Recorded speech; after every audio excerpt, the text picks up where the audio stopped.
Good morning, world. It is Thursday. We is up and at it and doing it again. Yes, this is one of my in-between days. Usually I figure out something goofy to do. But the universe called for me to share something a little bit more, I guess, real, personal, whatever. I want to definitely shout out Fee Spiller because I read her post this morning about her dad, and it was like that second, that third reminder that, okay, this is something that you need to go ahead and put into the universe as well. So I thank you, because people don't realize sometimes you're just sharing things that are on your heart, and somebody else needed to hear it, and maybe it inspires somebody else to inspire somebody else to inspire somebody else. That's how this shit goes. So with all that said, today's post is about my journey with RA. For those who don't know what RA is, that is rheumatoid arthritis, ARTHA. You ever heard old people be like, oh, my ARTHA bothering me? You know, we don't really have a concept about it unless you really see it face to face, or know somebody that's dealing with it or dealt with it. It's a different thing. 1998, January. Yeah, I'm gonna start there. We're gonna go down to like a little timeline. So January 1998, boof. Joy to the world, I had my daughter. Awesome sauce, right? Didn't think I would be a mom, but whatever. I'm awesome at it, so why not? So that was about, 23 years ago now. Oh, she's getting old, so am I. Anyway, back on track. Had my daughter, everything was groovy, living. I'm a good single parent, I'm working, I'm doing my shit. Ooh, my wrist kind of hurt. I think I might have carpal tunnel. You blow that shit off. You got typing computer jobs, you ain't tripping. This really bothering me. I think I got carpal tunnel. Let's see. Go to the doctor. After about 3 or 4 different visits and attempts to diagnose, I finally had a African-American female doctor say, look, 1 or 2 things is happening. I did your blood work, and you either got lupus or rheumatoid arthritis. Now, my goofy ass don't know shit about neither one. I know I'm in this tunnel, so it looks a little weird. Anyway, you can still hear my voice. So I was like, oh my God, lupus. Now, what I knew of lupus was that my cousin's mom had it her whole life, and she had passed early, dealing with it and the complications. So I was a little nervous. And then rheumatoid arthritis, same thing. I've heard the complications that people have with the medications and stuff, and it doesn't end well. So I'm like, for real, dude? Like, for real? Okay. So long story short, okay, you got RA. What we gonna do? I didn't know what to do with that. It was like, oh, okay, well, let me just keep living, because I don't feel that bad. I don't, my joints wasn't all fucked up, so just keep on living. Tick, tick, tick, tick, tick. Working. Parenting. Lifing. Tick, tick, tick, tick. Oh, hold on. That arm, that wrist that we thought was just something I could cure with a wristband. Yeah, that kind of hurts. So, go to the doctor. You've got avascular necrosis. What the fuck is that? So, due to the complications of rheumatoid arthritis, there comes a point where the blood supply that's supposed to go to the joints and the bones doesn't do what it's supposed to do. So that part of the body is not getting blood, not circulating blood the way it's supposed to, so the bone dies. To prevent further damage in this area and other areas, I had to have infusion surgery. So that's when they take the wrists and the bones in your hand and make it so that it doesn't move a certain way. They can remove the damaged bone, and they put this wonderful titanium bar in there. So this is my first implant. I feel like Wolverine. I wish that shit was adamantium. Anyway, that was my first implant where I was like, okay, I'm gonna be setting off metal detectors at the airport for the rest of my life, but whatever. So we go through that, whatever. This is why my homegirl should be like, you Wakanda for life, because it's like, you deal with your shit how you deal with your shit. I can't stop living because I got a bum ass wrist. So I got a bum ass wrist, we going, whatever. Still got the RA shit. But it hadn't gotten bad, Again, the face of different conditions and disabilities, it looks different for everyone. And this is kind of a deceptive one, because unless you bent over walking like Quasimodo and crying in pain every other moment, people don't believe anything's wrong with you. I can remember so many times people saying to me, and I'm talking about people who were in my circle, mind you, I said were, oh, you ain't hurting that bad. It couldn't be that bad. Yeah, you just being extra. Oh, okay. So that kind of makes you not be very expressive when you are in pain. You don't want to remind people that you're in pain, because it's like, well, damn, you're dismissing me anyway, and I'm not doing it for a pity party. I'm not doing it for you so you can feel sorry for me. So fuck it, suck it up, keep doing what you do. So that's what I did. Working, I think I had 3 jobs at the time. I was blessed to get my house, and then blessed to lose my house. And again, you know, just living life. Always had employment, pushing.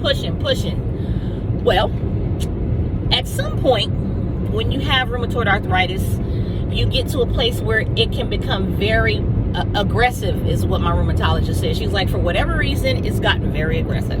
So what does that mean? That means all those little aches and pains and these weird spots, something's really happening. So that was the next thing. So wrist first surgery. Then the hip started getting a little sore. I was like, damn, that kind of hurt a little bit. Maybe I should just, you know, rest, stretch, take it easy. I even took kickboxing classes, okay? I was trying all kind of shit to exhaust. You know, you don't want to be stiff. You don't want to just, you know, not do nothing at all. So I was like, all right. So then I found this really awesome orthopedic surgeon, and he gave it to me straight. He said, look, it's about quality of life, or you're going to keep dealing with the pain until, you know, fucking fall apart, basically. So I was like, okay, I'm going to opt for quality. And though I did not want to get a major surgery, because that was like scary. That was like the first major surgery. If you ever looked at that area where your hip is and seen what a total hip replacement implant looks like, it's very intimidating at first. So needless to say, I did it. And that surgery was 2008. Now, I was scheduled to, you know, that regular 6 to 8 weeks, heal time, blah, blah, blah. I called my mom from, she was in Ohio at the time. I was like, well, you mind coming out for a few weeks while I recover? You know, I got Nani and still got to get her to school. You know, I'm still thinking 8 steps ahead, because, you know, that's what we do as parents, right? So let's just say 6 to 8 weeks turned into a 9-month adventure dealing with this one surgery. So December 2008, went in for the total hip replacement surgery. Thought everything was great. Stitches got infected. Went back in. A couple weeks later, they used staples instead. Still got an infection. The wound area got infected. It's like, okay, something's going on. So they did that, cleaned it out, put something else on there. These bandages, surgical bandages, again, infected. So what was happening is, at the wound site, the blood was pooling. You know, when you're healing, your blood's still circulating in your body, but it ain't going nowhere. So the shit kept getting infected. And the problem you don't want to have is to have an infection that's all the way down to the implant site, because then they have to do some more other stuff. So needless to say, we went in a couple times, they cleaned it up. I was home free. My wound had healed completely. I was juiced. You know, I'm like, okay, I'm still young. Okay, it's almost healed up. And I sat down one day and I heard like a little whistle come off my hip. And I thought I was tripping. And me and my mom was sitting there in the living room, and I sat down and I had a little blowhole. So the whole wound, imagine a surgical wound about 8 inches long and having one tiny little hole right dead center in the middle that's open. So there was still, you know, blood or whatever seeping out this hole, but everything around it had healed, filled in and everything, because when they cut me over and over again, they cut flesh out of the way, so whatever. I was like, you gotta be kidding. So I go back to my orthopedic surgeon, and he was like, so I'm gonna give it to you straight. He didn't have any option but to give it to me straight. He was not a bullshitter, okay? Yeah, he said, so whatever's going on, I'm gonna have to check and make sure that you don't have an infection on the implant. He said, I'm concerned and probably convinced that it is that deep, and if that's the case, we'll have to start all over again. And I'm like, what? Start all over again? So just for a visual, when you get a total hip replacement, that initial surgery, they cut away the bone and put the metallic implant in place. So you don't have that bone in that joint. That section is gone. They throw that shit in the garbage. You know, biodegradable, whatever. I don't know where that shit go, but I don't have it on my shelf or in my backpack, okay? So I'm like, if you have to start over, what does that mean? Okay, so they take out the infected implant and they put some type of cement cinder blocker thingy, and you're either bedridden or in a wheelchair for however many weeks that it takes for the infection to clear. They clean the area, and then we start all over again with a new implant. I ain't gonna lie, I hit a low. I didn't want to do that shit all over again. It had already been a tumultuous journey of back and forth and cutting and infection and this and that and blah, blah, blah. I was just like, are you fucking serious? So at that point, you know, I went into Scorpio shutdown mode. I was like, you know what? This probably just, this is my life. This is not for me. I'm not going to come out of this one. So we were setting up to do the surgery, because in order for him to find out if the infection was down to the implant, I had to go into surgery again. So they had to cut open all of that stuff that I thought was healed and great, start all over again to make sure. The night before that surgery, and this is where I be saying the universe will speak to you and will send you all the information you need if you're paying attention. Yeah, and universe, the God was like, okay, I need you to hear me, so I'm gonna catch your ass when you sleep. That's what he gets me a lot. So I had a dream, and it was so vivid, it was like I was living it. Went into surgery that morning. He was like, hey, you know, we're going in, da da da da. And I dreamed the whole sequence came out. He's like, oh, you know, everything was fine. It wasn't infected down at the implant site. So I'll see you in recovery and, you know, get some rest. Woke up, I was like, oh, that was hella weird. Like, that was real. I thought it happened, but it didn't. That next morning, went into surgery. Everything was going exactly as I had dreamed it the night before. I was like, damn, that's crazy. That's crazy. All the way down to the last detail where he said to me, you do not have an infection at the implant site. We cleaned up everything. I'll see you in recovery, and we'll talk about what we need to do next. I was so fucking relieved. I was so grateful. I was like, okay, that point, I promised myself in this universe that I was not on tap out mode. If it wasn't my time, it wasn't my time. Okay, I got it. So whatever I gotta limp through, whatever I gotta plow through, then we gonna do it. And that's what the journey has been since. So I walked around with one of them little, you know how people be walking around with them little bags and little oxygen tanks and they little mini ones? Well, I had a mini blood sucking tank. I was a walking vampire. So I had a wound vac, and I had one that I could throw over my shoulder, and it was hooked to me in my pants, and that's how I rocked. I went everywhere with my little punk ass wound vac. Okay, that machine stayed on all the time, sucking them. So it was needing to keep the wound clear and clean of the blood flowing, not sitting on the wound while it was healing. So that helped me tremendously. Yes, it looks like a shark bite to this day. It looks like I got attacked by a shark and they just bit a big ass chunk out the side. And that's okay, because I earned the fuck out of my shark bite. I am proud of my shark bite, okay? No complaints out of me. But even with all that, got through that surgery, other shit started happening. RA is very deceptive until you can see it. Like, I can see and I can remember when my hands started to deform, when my feet started to lose shape. I have, since that surgery, had both hips replaced, a total knee replacement. I've had both of my feet corrected twice, because they've had to go in multiple times to work on different toes. We're talking about removing bones, to reset bones, bunionectomies, whatever it is they call that shit. I've had it done. I've had my other wrist corrected. About to have my hands reset. Need to still get another knee surgery. All of that to say, everybody's journey is different. Needless to say, from the outside, no, I might not be walking around looking like Quasimodo every day. And I can say that because there was a time when I was, okay? 2014, I couldn't stand up straight. I was walking around with crutches to support myself, just to stand up and look at people eye to eye to have a conversation. Okay? That shit has been a grueling fucking process. But we do not live in a culture that allows you to still progress and do well for yourself when you are disabled, when you have ailments, you got shit going on. Rheumatoid arthritis is an autoimmune condition. It makes you very susceptible to infections and a lot of other shit. Hence why I feel like I do about that shot. Y'all heard me about my shot. So, you know what I'm saying? It's a lot of shit. It's a lot of layers to it. But for me, for my journey, I've seen other people around me deal with the things that they've had to deal with, whether it's the same ailment or something different. And all I can gather is, damn, I respect your journey, your struggle, and it makes me press through with mine. That's it. I have good days. I have bad days. You have people in your circle or around your circle who understand, and you have those who don't. There are people that I don't deal with anymore, and it wasn't my choice. You will find that when you're dealing with real shit, people will not deal with you because they can't handle your situation. Ain't that some shit?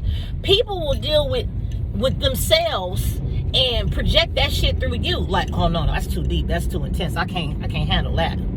You know, and I'll be honest, one of the biggest things that helped me through these years dealing with all of this is my daughter, because she don't know me as nothing else other than mom. I don't know how you do it. I'll be honest, she was like, you a superhuman to me. I'm not a superhuman, and I don't think of myself in that right. But she didn't see me give up, even though there have been many times that I thought about it. And I've shared that with her as she's become an adult, but it was important for her not to see that coming up as a child with all of that shit happening. You know, you'll have people who just, they don't get it. Your life is too real for you. What you're going through is too real for you. You take the good with the bad. But it's really important to have people in your circle who motivate you, who will push you when they see you need that push. And everybody, like I always tell y'all, ain't nobody out here so hard they doing it dolo and don't have nobody pushing them or supporting them. That's bullshit. Okay? I'll be the first and the last to tell you that shit. So, yes, them pushes, them little pieces of inspiration, those messages from the universe, those angels that drop them gems on you when you paying attention, that shit's important. Please don't miss those blessings. Don't miss them, because you'll be fucked up. Fucked up. And I refuse to be that. I got enough to be fucked up about than to add to the plate. Okay?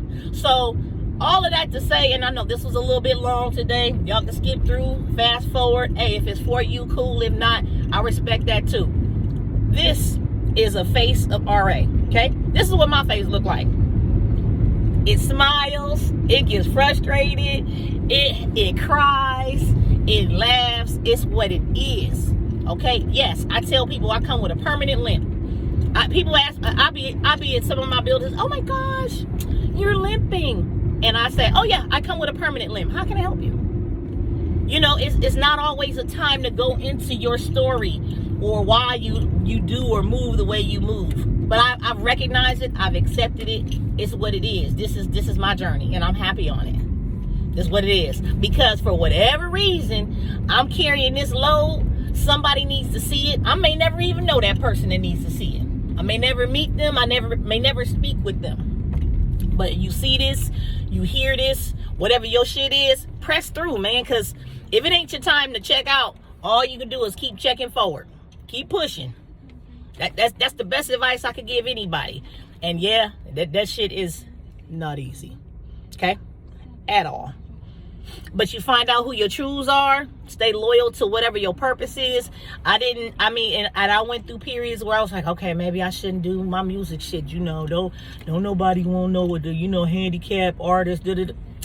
Nigga, my big brother said, bitch, is something wrong with your throat? I'll wait. You can still kind of write, right? Bitch, you can type with your lips. You know, they got the little doohickeys and the mechanisms. So I'm like, okay. He said, bitch, I will strap your ass up like Hannibal Lecter to a dolly and prop you up in front of a microphone before I hear that bullshit about you ain't gonna be able to do X, Y, and Z. So miss me with that shit. And that's tough love. And don't get me wrong. It's intervals where you need that. And you can handle that. And sometimes you just need to reflect and let it marinate so that you can receive all that encouragement. Because that's all it is. And I can't be mad at nothing. I can't be mad at nothing or nobody that feel like, damn, bitch, you need to keep pressing. I don't give a fuck what excuses you think you got. You don't have none. So I don't make none for myself. Yeah, my hands be fucked up. I can't do certain things. I be like, hey, I can't open this. Can you do this? It has taught me to be bolder, more just filter free. I have had total strangers be more helpful to me than motherfuckers that I've seen every day. Hey, you know, if I sit too low, it's hard to get up. Excuse me, sir. Can I borrow your hands? And he just kind of looked like, oh, okay, sure. I was like, okay, we gonna count to 3 and I need you to pull me up.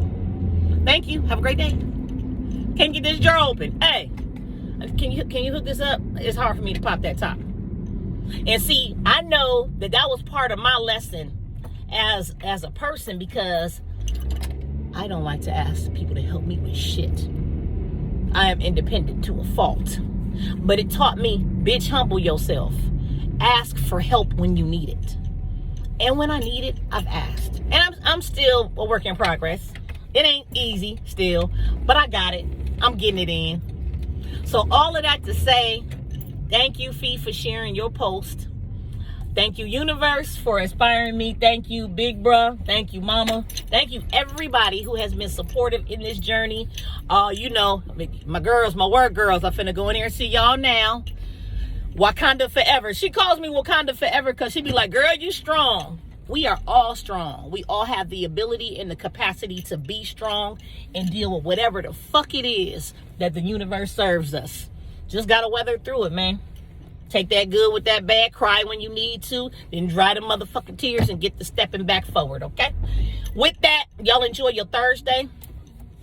Everything ain't for everybody, but everybody is rocking with some shit that you know nothing about. Respect the game. Deuces.